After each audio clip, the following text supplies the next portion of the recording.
رسول اللہ صلی اللہ علیہ وسلم نے فرمایا کہ لوگوں میں سے کچھ افراد اللہ تعالیٰ کے خاص بندے ہوتے ہیں۔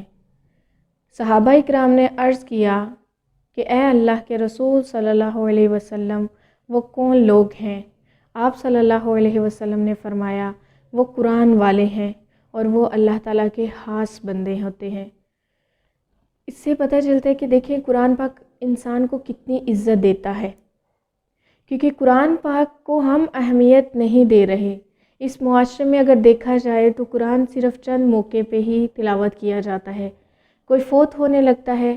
یا جب کبھی کوئی مشکل آ جاتی ہے تو ہم یاسین وغیرہ کی تلاوت کرتے ہیں، یا کوئی بھی جب کوئی صورت بتاتا ہے تو ہم اس کی تلاوت کرتے ہیں،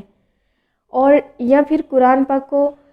کسی نہ کسی اور موقع پہ جو ہے، جیسے ہم رخصتی کے وقت قرآن پاک کو سر کے اوپر رکھتے ہیں، تو ہمیں لگتا ہے کہ ہماری زندگی میں چند ہی ایسے موقع ہیں جہاں پہ قرآن پاک کی ضرورت پڑتی ہے ہمیں۔ ادروائز ہم قرآن پاک کو اس طرح سے اہمیت نہیں دیتے، قرآن پاک کو اس طرح سے مقام نہیں دیتے جو مقام قرآن پاک کا ہے۔ تو دیکھیں کہ قرآن کو اگر ہم اہمیت دیتے ہیں، اگر ہم قرآن کو تھامتے ہیں، اگر ہم قرآن کو جو ہے وہ قرآن پاک کو اپنی لائف میں ایڈ کرتے ہیں، اگر ہم اس کو کچھ وقت دیتے ہیں اپنی زندگی کا، تو قرآن پاک ہمیں کیا دیتا ہے؟ قرآن پاک ہمیں اللہ تعالیٰ کے لیے خاص بنا دیتا ہے، اللہ تعالیٰ کے قریب کر دیتا ہے۔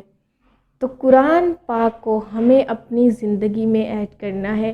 قرآن پاک سے دور ہو کے ہماری لائف صرف مشکلوں میں آ سکتی ہے، ہماری لائف سے برکتیں اٹھیں گی، ہماری لائف سے وہ رونقیں اٹھ جائیں گی، ہماری زندگیوں سے خوشیاں دور ہو جائیں گی، کیونکہ یہ ساری چیزیں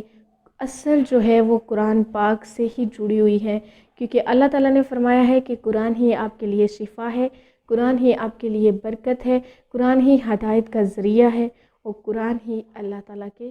قریب کرتا ہے۔